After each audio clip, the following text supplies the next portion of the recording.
Hey everyone, welcome back to the Mark Loeffler Experience.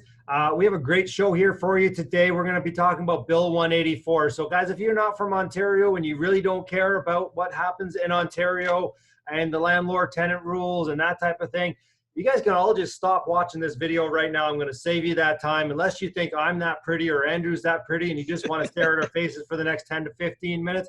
Like, we're okay with that, guys. That's cool. If you guys find this information valuable, please share it on your social media. Please like and subscribe to the channel and destroy that like button for the YouTube algorithm for me. We're right around 650 subscribers. If we hit 1,000 by the end of July, which, guys, is not looking good, you guys got to step up here. I'm going to do Russian dancing on the channel. All right, well, so without further ado, we have Andrew Choubeta from Choubeta Legal Services.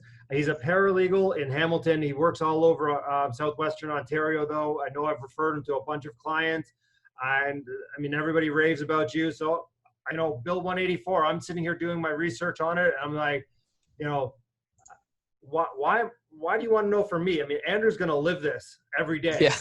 I'm going to live it too, but I'm going to hire a guy like Andrew. So why don't we get him on the channel? So Andrew, Bill 184. Let's chat. Okay, so there's some pretty major changes involved with it.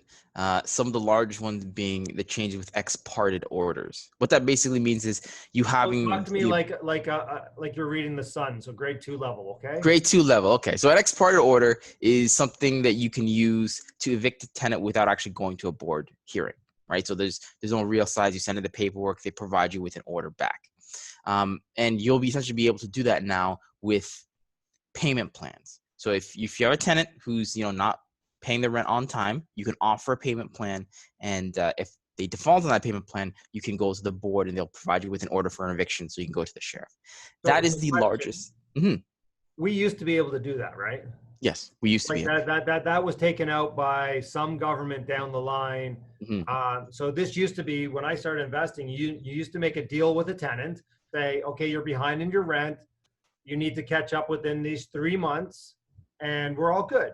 So, and if you, by the way, if you miss a payment in that time, then you're done. You're just out. Yes. So it expedited things, like everything. And then they stopped that and everything went to a hearing, and then they got super backlogged. Yeah. Because most people would just walk in and we would just say, okay, let's do a deal. Yeah. And we wouldn't even get to sit in front of an adjudicator. Yeah. 90% of the hearings actually occur, get stuffed out in mediation, or it happens in the hallway and you come to agreement in the hallway, opposed to waiting for 5, 6, 7, 8 hours, for an adjudicator to actually hear your matter. This is not really a large contentious issue in my opinion. However, for some advocate groups, it's quite a controversy. This was something that was phased out in the Fair Houses and Measures Act back like in 2010, I want to say, maybe further back than that. And essentially, it does give a lot more rights to the landlord to do an eviction. However, right now we're looking at a backlog of a year and a half. So if you have a tenant that's not paying rent with an N4, you're looking at June, maybe 2021, maybe at some point. It's very difficult for licensee for me or any lawyer to tell you exactly when you'll be heard, because the backlog is so long. Well, and now, they're not even going to open until September. Was it September? No, it's further than that. They pushed it recently, about 2 days ago. It's now November. Oh. Yeah. So, every day the goalpost keeps moving. I have my oldest file that I currently have is from 2017. And I have quite a few from 2018 and even more from 2019. So it's going to be very, very difficult for someone in 2020 to have their matter heard. And now this sort of alleviates that a little bit, because the number one most contentious thing that most people are dealing with is non-payment of rent. And if you can have an agreement and go about it that way, it should be a lot more fruitful. There's a lot of fear in regards to landlords making unreasonable requests. If you owe a backlog of $15,000, pay it all in 1 month, and then otherwise you'll be evicted, that type of thing.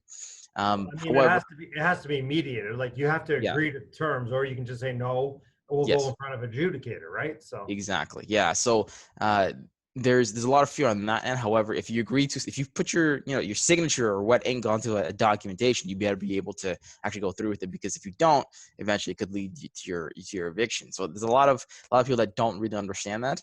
However, this is not a new thing, right? There's a lot more. The tenant groups aren't understanding common sense. I think what it is. Out on a video. I would never say that. What I would say is, guys, comment down below if you agree with me or disagree. I mean, that might get me some dislikes. Who knows? Yeah, truthfully, yeah, it might. But if you really dislike that comment, smash that dislike button twice, okay? the issue with it is, I think the goalpost keeps being moved, and any lobby group or advocacy group is not going to want that, right? They want to push for the tenants, and tenants traditionally had the more say inside the landlord tenant board. Now you're seeing the shift move back simply because the board isn't able to facilitate that anymore, right? So you're having a huge backlog. They reasonably can't keep doing this to landlords. Eventually, there's going to be a breaking point. Well, so I mean, they didn't go ahead and criminalize people who are obviously taking advantage of the system, right? Yeah. Like, I mean, there's people out there stealing tens and thousands of dollars from yes, normal people who just want to try to make an investment and get a little bit ahead, right? So it could be a guy who owns one property, and these people are holding him ransom, and it's criminal. And they didn't make it. They didn't put this as a criminal act. I mean, if I go in and steal a Snickers bar, I'm going to get way heavier penalty than I don't pay tens of thousands of dollars in rent. Yeah, and the issue that I have with that and not making some of these issues criminal acts is because you can pretty much easily prove in some cases that an individual has the ability to pay the rent or has an abundance of cash flow from income from separate properties, etc., and they just refuse not to, or they can outright say it and still there's nothing to be done. Or you can prove a pattern of habitual people would rent a property, use it for 6 months, run 6 months, run, do the same thing over and over and over again, and still it's very difficult to criminalize the individual or attempt to take it to. Anyways, we're going down a rabbit hole here. Yes, it's quite a few. Talk about Bill 184. I don't want to have an hour-long video here. So. Yeah, no worries. So there's some other changes as well. The major one being for us and paralegals and lawyers, you can take an action for non-payment of rent or anything like that. If a tenant typically leaves the property, you have to take it to small claims court. The landlord tenant board cannot assent to give you damages. That's changed. Now, even if the tenant has abandoned the unit, everything goes directly to the landlord tenant board, which is what people were asking for a very, very long time. And so you have up to 1 year after they leave to collect damages, past rents, also utilities, which yes, huge, because we couldn't collect utilities before, which is stupid. Yeah. You had to go to, so you would have, a water bill for $4,000 and rent for $8,000, and you'd have to forego the $4,000 because you didn't have enough money to go to small claims court because legal fees are 10, 11, right? So now you have a little bit more manageable deal there. That being said, the one thing I will tell people is, although this is going to go to royal assent, the board itself is notoriously slow for creating new processes to go through this. So you're going to see a lot of test cases happen in the first couple of months of people trying to get the money for these things, but not know how to do it correctly, right? So, if you just owe utilities, do you put it under an N4? Do you put it under a N6? What do you put it under to get and recover those costs? So there's no real way of doing it right now. Hold on. You're telling me a government agency is inefficient? Well, I don't understand. It's at this point, it's quite bad. So for example, we should have about 54 chairmen and chairwomen. Okay. We're not going down that rabbit hole again. Okay, we're not like, well, maybe we'll do one in a couple of weeks and we'll talk about how that landlord tenant board is, and we can whine for an hour and people won't watch it. Okay. Oh, absolutely, yeah. So going back to Bill 184, so endorsements are going to be a lot easier to get, which is the orders. So they're now mandated to hand them out a lot quicker, because you get an order for the past, a month, 2 or 3 months ago, and then you still wouldn't receive it in the mail. You still wouldn't get it emailed out to you. So now we're going to see a lot more changes. Another major one that advocacy groups are pushing for were a lot more fines for illegal and, incorrect ways of removing a tenant, let's just say. So bad faith applications with N12s and N13s.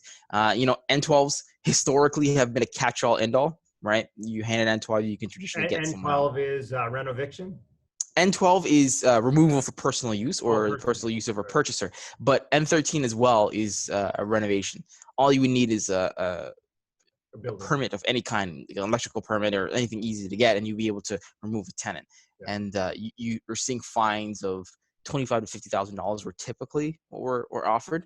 Now, and you had some large, the issues isn't regular landlords, smaller landlords. That's not the problem. It's these large companies that are doing this. So, if they're willing to pay a $25,000 fine, and they're about to make $1 million, 2 or 3, they're just willing to put it into a cost. So they've raised the maximum fine an individual can make to get from $50,000 to $150,000. So it's quite a for a corporate, it's $250,000, right? Yeah, it's gone up nearly double.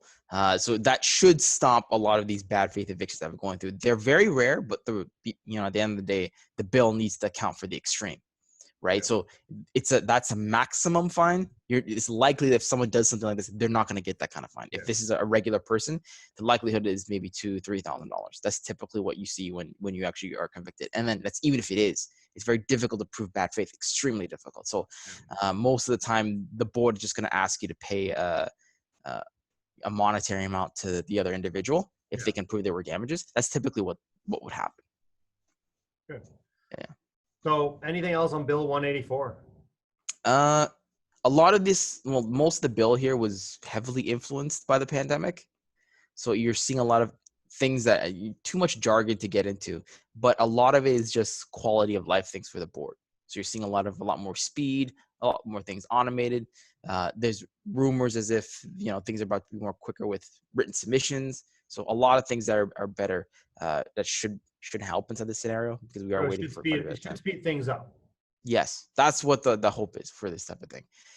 If I know there's be some people arguing in regards to this in your comments probably, because there's some that think it's I mean, there's 650 people on here.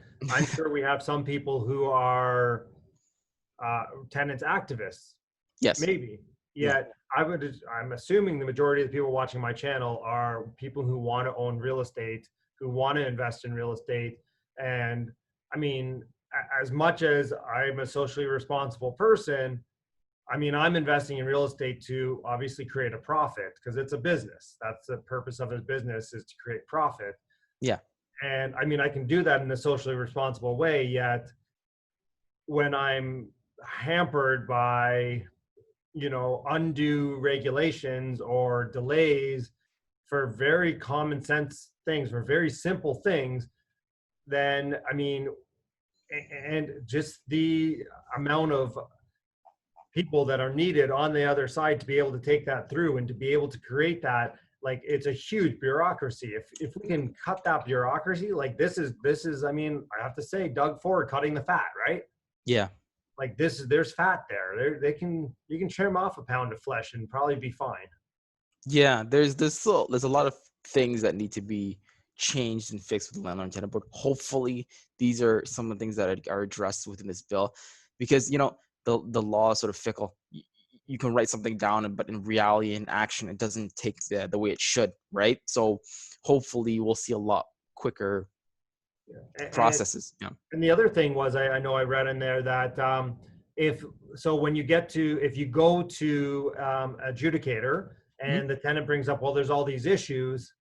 Well, if they didn't submit them written submission beforehand, then it's not going to be admissible, right?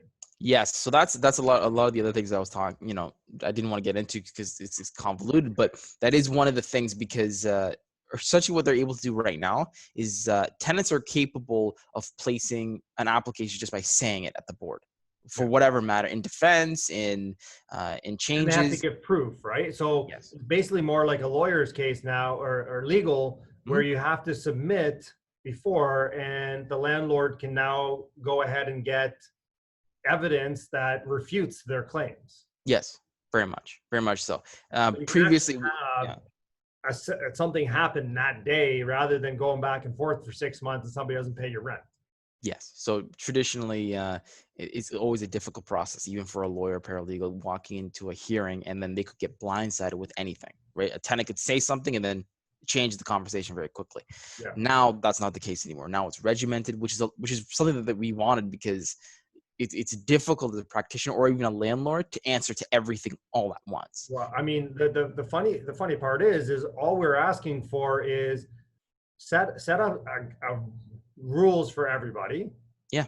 and make it so it's more like a court of law where there's actually precedents that we can go ahead and argue precedents on a case, rather than leaving it up to somebody's personal whim on that day, if they're having a good or bad day, what they're going to do.